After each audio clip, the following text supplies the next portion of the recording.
پیارے دوستو، امید ہے کہ آپ بالکل خیریت سے ہوں گے اور آج آپ دوسری افطاری کا اہتمام کر رہے ہوں گے۔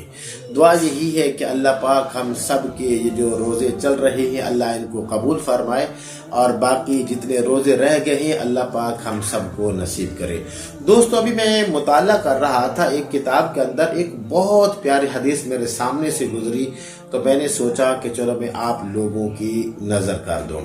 شاید کہ میرے بیان کرنے سے کسی کو عمل کی توفیق ہو جائے اور وہ ہماری نجات کے لیے وہی کافی ہو جائے۔ دوستو یاد رکھیے، جو آج کی ایک بہت پیاری سی حدیث ہے وہ رمضان شریف کے متعلق ہی ہے۔ یقین جانیے جب آپ اس حدیث کو سنیں گے تو آپ سبحان اللہ کہنے پہ مجبور ہو جائیں گے۔ چنانچہ حضرت محمد صلی اللہ علیہ وسلم کا فرمان مبارک ہے کہ آپ نے فرمایا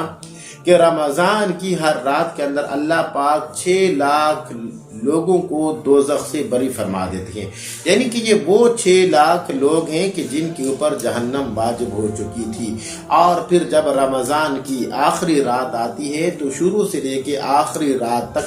جتنے لوگوں کی وہ بخشش کی گئی تھی، آخری رات کے اندر اتنے ہی اور لوگوں کی بخشش کر دی جاتی ہے۔ سبحان اللہ۔ اگر ہم اس حساب کو دیکھیں، 6 لاکھ کے حساب سے دیکھیں تو یہ تقریباً پورے مہینے کے اندر 1,80,00,000 لوگوں کو اللہ پاک جہنم سے بری فرما دیتی ہیں کہ جن کے اوپر جہنم واجب ہو چکی ہے۔